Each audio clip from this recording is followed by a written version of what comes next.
नमस्ते मेरे बच्चों। तो मकले सॉरी, टीचर आज थोड़ा बिजी रह गया, इसलिए आपको वीडियो भेजने में थोड़ी देर हो गई, तो माफ कीजिए।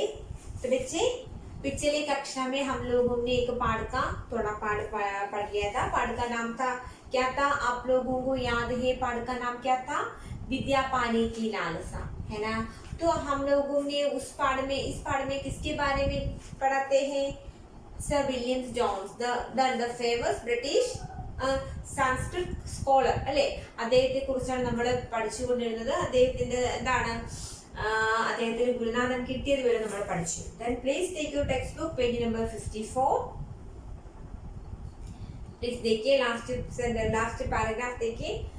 बखरोज पंडित जी के आने के पहले उनके नहाने के लिए पवित्र गंगा जल जलाता था और कमरे को अच्छी तरह धो देता था. जॉन फी ठीक समय पर नहा धोकर केवल चाय पीकर पढ़ने बैठ जाया करते थे.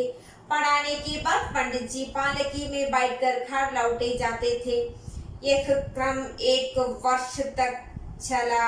ഇനി എന്താണ് ബഖറോസ് മീൻസ് എന്താണ്? ഇനി പറഞ്ഞു എന്താണ്? രാംലോചന് വേണ്ടി വില്യം ഒരു ജോലിക്കാരനെയും അവിടെ വെച്ചു, ഒരു സെർവന്റിനെയും നിയമിച്ചു എന്ന് പറഞ്ഞു. ഇനി ആ സെർവന്റ് എന്താണ്? എല്ലാ ദിവസവും എന്താണ്? Everyday before the scholar came he would bring the holy Ganga water for the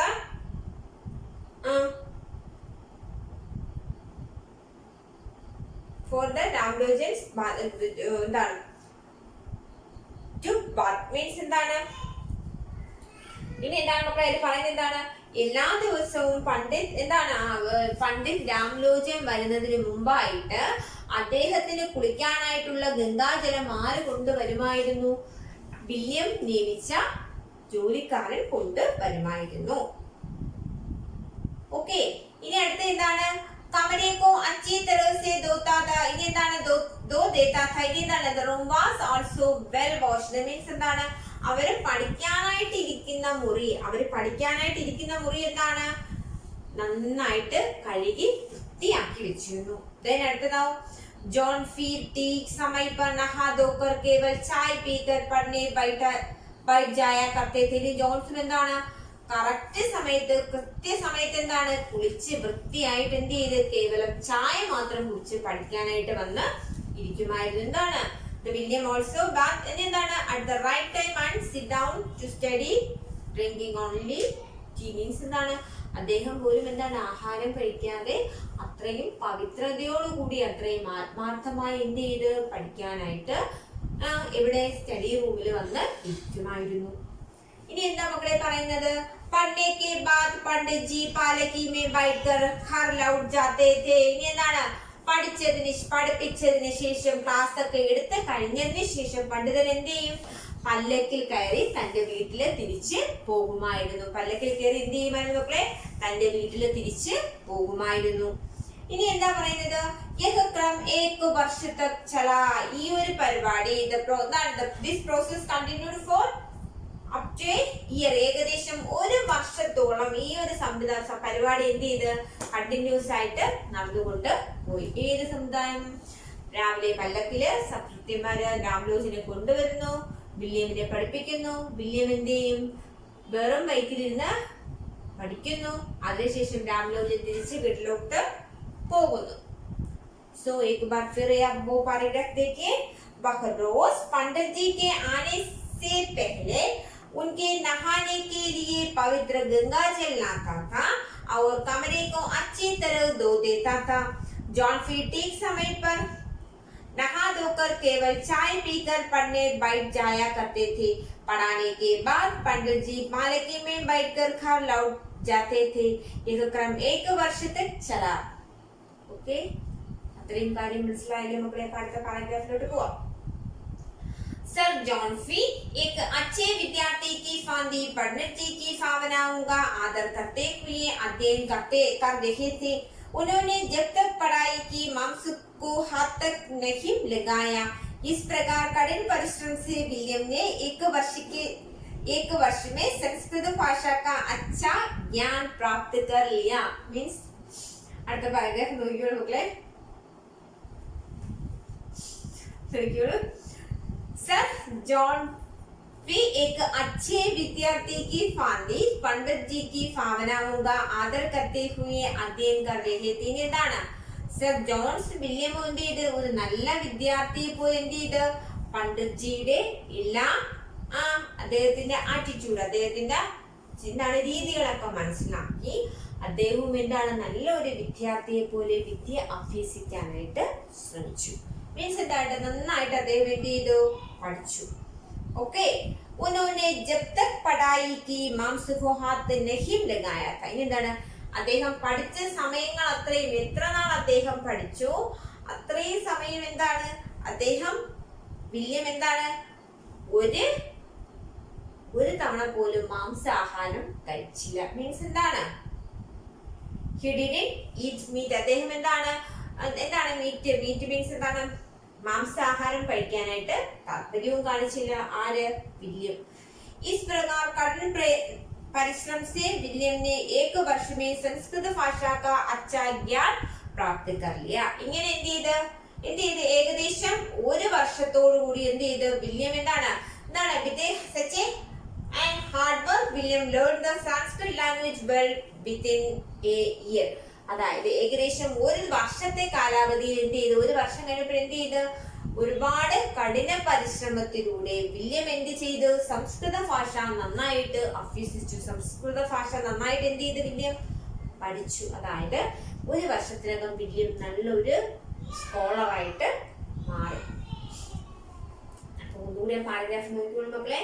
sir Johns भी एक अच्छे विद्यार्थी की भांति पंडित जी को भावनाओं का आदर करते हुए अध्ययन कर रहे थे. उन्होंने जब तक पढ़ाई की मांस को हाथ नहीं लगाया.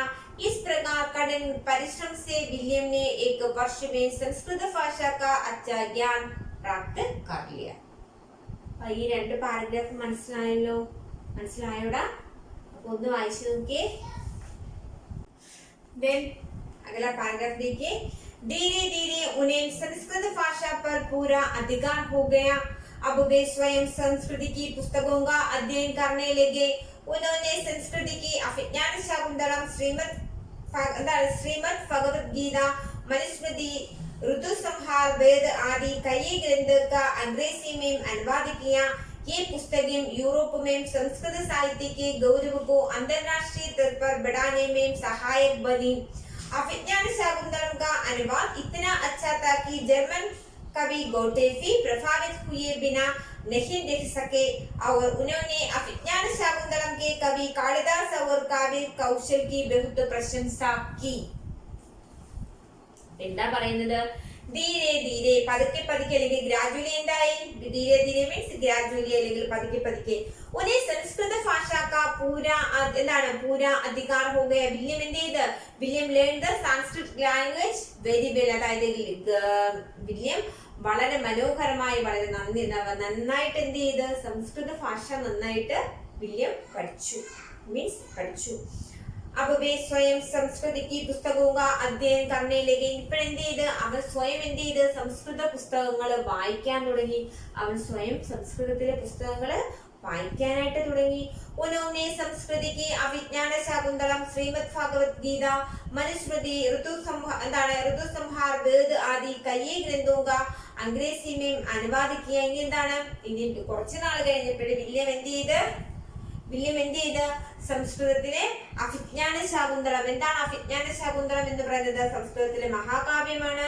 അഭിജ്ഞാന ശാകുന്തളവും ശ്രീമദ് ഭാഗവതവും മനുസ്മൃതിയും ഋതുസംഹാരവും എന്താണ് ഭാരതത്തിന്റെ വേദങ്ങൾ ഋഗ്വേദം, സാമവേദം, യജുർവേദം, അഥർവവേദം, ആ 4 വേദങ്ങളും എന്ത് ചെയ്ത് അങ്ങനെ തുടങ്ങിയ ഒരുപാട് ഗ്രന്ഥങ്ങള് സംസ്കൃതത്തിൽ നിന്ന് ഇംഗ്ലീഷിലോട്ട് ട്രാൻസ്ലേറ്റ് ചെയ്തു. ആര്?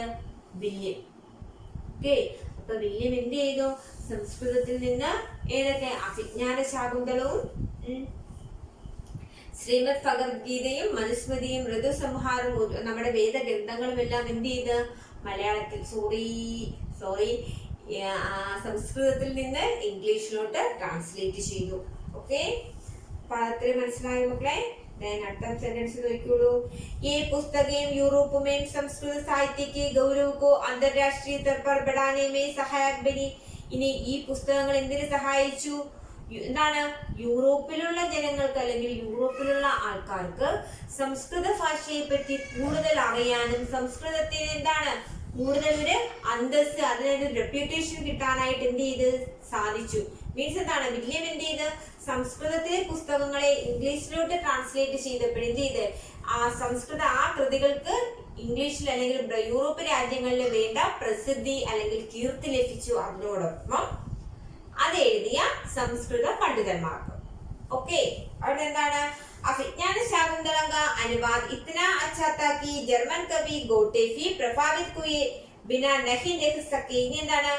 അതില് അത് വില്യം എന്താണ് ട്രാൻസ്ലേറ്റ് ചെയ്ത കൃതികളില് അഭിജ്ഞാന ശാകുന്തളത്തിന്റെ ട്രാൻസ്ലേഷൻ ഇത്രത്തോളം ഭംഗിയായിരുന്നു. എത്രത്തോളം? ജർമ്മൻ കവിയായ ഗോട്ടെ എന്താണ് അത് ഇഷ്ടപ്പെടുകയും അദ്ദേഹം എന്താണ് ഇഷ്ടപ്പെടുക. എന്നിട്ട് എന്ത് ചെയ്ത്? ഉन्होंने अभिज्ञान शाकुंतलम में कवि कालिदास की काव्य कौशल की बहुत प्रशंसा की. ഇനി എന്താണ്? അദ്ദേഹം അഭിജ്ഞാന ശാകുന്തളം എഴുതിയ കാളിദാസനെ അഭിനന്ദിക്കുകയും ചെയ്തു. മീൻസ് എന്താണ്? ഒരു യൂറോപ്പിലെ ഒരു പണ്ഡിതൻ അല്ലെങ്കിൽ ഒരു യൂറോപ്പിലെ ഒരു പ്രശസ്തനായ കവി സംസ്കൃതത്തിലെ അഭിജ്ഞാന ശാകുന്തളം എന്ന മഹാകാവ്യം ഇംഗ്ലീഷിൽ വായിച്ചപ്പോൾ അത് ഒരുപാട് ഇഷ്ടപ്പെടുകയും എന്ത് ചെയ്ത്? അഭിനന്ദിക്കുകയും ചെയ്തു. ആരെ അഭിനന്ദിച്ചു? എന്താണ്? അഭിജ്ഞാന ശാകുന്തളം എഴുതിയത് ആരാണ്?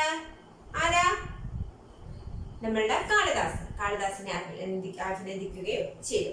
അഭിജ്ഞാന ശാകുന്തലമൊക്കെ മക്കള് MA ലിറ്ററേച്ചർ ഒക്കെ എടുത്ത് പഠിക്കാൻ ടീച്ചർ പഠിച്ചിട്ടുണ്ട് കേട്ടോ. ടീച്ചർ പഠിച്ചിട്ടുണ്ട്. ടീച്ചറിന്റെ ഒരു പേപ്പർ അതായിരുന്നു. അപ്പൊ ആ സമയത്ത് മക്കൾക്ക് പഠിക്കാം. ഓക്കെ, അപ്പൊ എന്താണ്? അപ്പൊ ആ പാരഗ്രാഫ് മനസ്സിലായല്ലോ മക്കളെ. അപ്പൊ നമുക്ക് ഒന്നുകൂടി വായിച്ചു നോക്കാം. धीरे धीरे उन्हें संस्कृत भाषा पर पूरा अधिकार हो गया. वे स्वयं संस्कृत की पुस्तकों का अध्ययन करने लगे. उन्होंने संस्कृत की अभिज्ञान शाकुंतलम, श्रीमद् भगवद गीता, मनुस्मृति, ऋतुसंहार, वेद आदि कई ग्रंथों का अंग्रेजी में अनुवाद किया. ये पुस्तक यूरोप में संस्कृत साहित्य के गौरव को अंतरराष्ट्रीय स्तर पर बढ़ाने में सहायक बनी. अभिज्ञान शाकुंतलम का अनुवाद इतना अच्छा था कि जर्मन कवि गोटे से प्रभावित हुए बिना नहीं लिख सके. उन्होंने अभिज्ञान शाकुंतलम के कवि कालिदास के काव्य कौशल की बहुत प्रशंसा की. അത്രയും മനസ്സിലായല്ലോ മക്കളെ. പതുക്കെ പതുക്കെ വില്യം എന്ത് ചെയ്ത് സംസ്കൃതത്തിലെ മഹാകാവ്യങ്ങളെല്ലാം ഇംഗ്ലീഷിലോട്ട് ട്രാൻസ്ലേറ്റ് ചെയ്യുകയും സംസ്കൃതത്തിലെ ആ കവികൾക്കും ആ കൃതികൾക്കും യൂറോപ്യൻ കൺട്രികളിൽ അതിൻ്റെതായ പ്രാധാന്യം കിട്ടുകയും ചെയ്തു. അതിലെ ഏറ്റവും മികച്ച സൃഷ്ടി ഏതായിരുന്നു? അഭിജ്ഞാന ശാകുന്തളമായിരുന്നു. അഭിജ്ഞാന ശാകുന്തളം എഴുതിയ കാളിദാസനെ എന്ത് ചെയ്ത് എല്ലാവരും അനുമോദിക്കുകയും ചെയ്തു എന്നാണ് ആ ഒരു പാരഗ്രാഫിൽ പറയുന്നത്. അപ്പൊ അതത്രയും മനസ്സിലായല്ലോ. മനസ്സിലായോടാ? ലാസ്റ്റ് പാരഗ്രാഫിലോട്ട് പോകാം നമുക്ക്. वास्तव में संस्कृत साहित्य को विश्वव्यापक महत्ता प्रदान करने वाले सर विलियम जोन्स ही थे. आज फी फार्द के ही नहीं बल्कि दुनिया के सभी ज्ञानी उनका नाम आदर से लेते हैं. संस्कृत का ज्ञान जिस कठिन तपस्या और सच्ची लगन से उन्होंने प्राप्त किया वह वास्तव में सराहनीय है. ഇനി എന്താണ് പറയുന്നത്? വാസ്തവം മീൻസ് എന്താണ്? റിയൽ അല്ലെങ്കിൽ എന്താണ്? നമ്മൾ റിയാലിറ്റി അല്ലെങ്കിൽ സത്യസന്ധമായിട്ട് പറയുകയാണ് എങ്കിൽ സംസ്കൃത ഭാഷയ്ക്ക് സംസ്കൃത സാഹിത്യക്കു വിശ്വവ്യാപക മഹത്വ പ്രദാൻ करने वाले സർ വില്യം ജോൺസ് ഹീത്ത്. അതായത് സംസ്കൃത ഭാഷ എന്ന് പറയുന്നത് ഒരുപക്ഷെ നമ്മളുടെ ഇന്ത്യയിൽ മാത്രം ഒതുങ്ങിപ്പോകുന്ന ഒരു ഭാഷയായി മാറിയേനെ. പക്ഷേ വില്യം എന്ത് ചെയ്ത് അതിലെ സംസ്കൃതത്തിലെ എല്ലാ മഹാകാവ്യങ്ങളെയും ഒട്ടുമിക്ക മഹാകാവ്യങ്ങളെയും അതിനെ ഇംഗ്ലീഷിലോട്ട് ട്രാൻസ്ലേറ്റ് ചെയ്യുക വഴി എന്ത് ചെയ്ത് സംസ്കൃത ഭാഷ പല നാടുകളിൽ പല ആൾക്കാർ എന്ത് ചെയ്ത് സംസ്കൃത ഭാഷ അറിഞ്ഞു. സംസ്കൃതം എന്ന് പറയുന്ന ഒരു ഭാഷ ഉണ്ടെന്ന് അവര് മനസ്സിലാക്കി. അപ്പൊ സംസ്കൃത ഭാഷയെ ലോകം മൊത്തം വ്യാപിച്ചതിൽ മുഖ്യ പങ്ക് ആരാണ് വഹിച്ചത് മക്കളെ? സർ വില്യം ജോൺ ആണ് വഹിച്ചത്. आज फी फार्द के ही नहीं बल्कि दुनिया के सभी ज्ञानी उनका नाम आदर से लेते हैं. ഇന്നും എന്താണ്? ഭാരതത്തിലെ മാത്രമല്ല മറിച്ച് ഈ ലോകം മൊത്തമുള്ള ആൾക്കാർ എന്താണ്? സംസ്കൃതത്തിലെ ഒരു പണ്ഡിതന്റെ പേര് പറയാൻ പറഞ്ഞാൽ ആരെയാണ് പറയുന്നത്? സർ ജോൺ വില്യമിനെയാണ് പറയുന്നത്. അദ്ദേഹം ബ്രിട്ടീഷുകാരനാണ്, എന്നാൽ പോലും അദ്ദേഹം നല്ലൊരു സംസ്കൃത സ്കോളർ ആയിരുന്നു. ഓക്കെ, then last sentence എന്താ മക്കളെ പറയുന്നത്? संस्कृत का ज्ञान जिस कठिन तपस्या और सच्ची लगन से उन्होंने प्राप्त किया वास्तव में सराहनीय है. മീൻസ് എന്താണ്? അദ്ദേഹം വളരെ തപസ്, നമ്മൾ എങ്ങനെയാണോ ഒരു തപസ്സിലൂടെ നമ്മൾ എന്താണ് ഒരു കാര്യം നേടിയെടുക്കുന്നത്, അത്രയും കഠിനാധ്വാനം ചെയ്ത് അദ്ദേഹം എന്ത് ചെയ്ത് സംസ്കൃതം പോലുള്ള ദേവഭാഷയെ പഠിക്കുകയും അദ്ദേഹം വളരെ താല്പര്യത്തോടു കൂടി പഠിക്കുകയും ഇനി എന്താണ് പഠിച്ച അദ്ദേഹത്തിന് എന്താണ് നമുക്ക് ഒരിക്കലും അദ്ദേഹത്തിന് എന്താണ് അഭിനന്ദിക്കേണ്ട ഒരു കാര്യമാണ്. നമ്മൾ ഒരിക്കലും അദ്ദേഹത്തിന്റെ എന്താണ് അദ്ദേഹത്തിന്റെ ആ ഒരു കാര്യത്തെ നമ്മൾ എന്താണ് അദ്ദേഹത്തിന്റെ ആ ഒരു ഇച്ഛാശക്തി നമ്മൾ ഒരിക്കലും എന്ത് ചെയ്യുന്നു മക്കളെ മറന്നു പോകുന്നു. എന്ന് വെച്ചാൽ അദ്ദേഹം വളരെ വളരെ എന്താണ് അർപ്പണ മനോഭാവത്തോടു കൂടിയാണ് ആ കവിത സാഹിത്യം പഠിച്ചത്. അപ്പൊ എന്താണ് ആ പറയുന്നത്? വാസ്തവമേ संस्कृत साहित्य को विश्व व्यापक महत्ता प्रदान करने वाले सर विलियम जॉन ही थे. आजिफी फर्द के ही नहीं बल्कि दुनिया भर के सभी ज्ञानी उनका नाम आदर से लेते थे. संस्कृत का ज्ञान जिस कठिन तपस्या और सच्ची लगन से उन्होंने किया वास्तव में बहुत सराहनीय है. ആ പാരഗ്രാഫ് ഇത്രയും മനസ്സിലായല്ലോ, ആ കഥ മനസ്സിലായല്ലോ. അപ്പൊ നന്നായിട്ട് വായിക്കുക, നന്നായിട്ട് പഠിച്ചതിന് ശേഷം ഗ്ലോസറി വേർഡുകൾ ഒരു തവണ എഴുതി നോട്ട്ബുക്കിൽ എഴുതുക, 2 തവണ ഹോംവർക്ക് ആയിട്ട് എഴുതുക. ഫസ്റ്റ് വേർഡ് ഏതാണ്? ജനനി. ജനനി മീൻസ് എന്താണ്? ഒറിജിനേറ്റർ. എന്താണ് ഒറിജിനേറ്റർ? അമ്മ, മദർ. അടുത്തത് ലാലസ. ലാലസ മീൻസ് വിഷ്. ഇനി എന്താണ്? പാലക്കി മീൻസ് എന്താണ്? പാലങ്കി മീൻസ് എന്താണ്? പല്ലക്ക്. ഭാവന. ഭാവന മീൻസ് ഫീലിംഗ്സ്. വിദേശി. വിദേശി മീൻസ് ഫോറിനർ. സമ്മാൻ. സമ്മാൻ മീൻസ് ഓണർ. വ്യസ്ത് ബിസി. യോഗ്യ മീൻസ് ഏബിൾ അല്ലെങ്കിൽ കേപ്പബിൾ. അടുത്ത ഹിച്ചാന മീൻസ് എന്താണ്? ഹെസിറ്റേഷൻ മീൻസ് എന്താണ്? ഒരു ചിച്ചി മൈൻഡ്. നോക്ക്, ചിറ്റക്കിന മീൻസ് എന്ന് വെച്ചാൽ എന്തോന്നാണ്? നല്ല ആ ഒരു നമ്മുടെ മൈൻഡിൽ തോന്നുന്ന ആ ഒരു ഫീലിങ്സ് ആണ്. എന്ന് വെച്ചാൽ നല്ല താല്പര്യം എന്നൊക്കെ പറയും. ഇനി അടുത്ത എന്താണ്? തപസ്യ. തപസ്യ മീൻസ് എന്താണ്? ഡിവോഷൻ. ദൈനിക് മീൻസ് ഡെയിലി. മൗലിക് മീൻസ് മോറൽ. അടുത്തതോ കഠിൻ പരിശ്രം യാനി ഹാർഡ് വർക്ക്. അനുവാദ മീൻസ് ട്രാൻസ്ലേഷൻ. കാവ്യ കൗശൽ മീൻസ് പോയറ്റിക് ആർട്ട്. അടുത്തത് വിശ്വവ്യാപക് മീൻസ് യൂണിവേഴ്സലിറ്റി. നെക്സ്റ്റ് വേതൻ മീൻസ് സാലറി. സാഹിത്യ, ലിറ്ററേച്ചർ, വ്യാവഹാരിക്, പ്രാക്ടിക്കൽ. അത്രയും വേർഡുകൾ ഒരു തവണ നോട്ടിലും 2 തവണ കോപ്പിയിലും എഴുതി നന്നായിട്ട് പഠിക്കുക. तो बच्चे आप लोगों को आज का क्लास कैसा लगा? तो आप लोगों को पाठ अच्छी तरह से समझ में आया? तो ठीक है, तो हम कल मिलेंगे.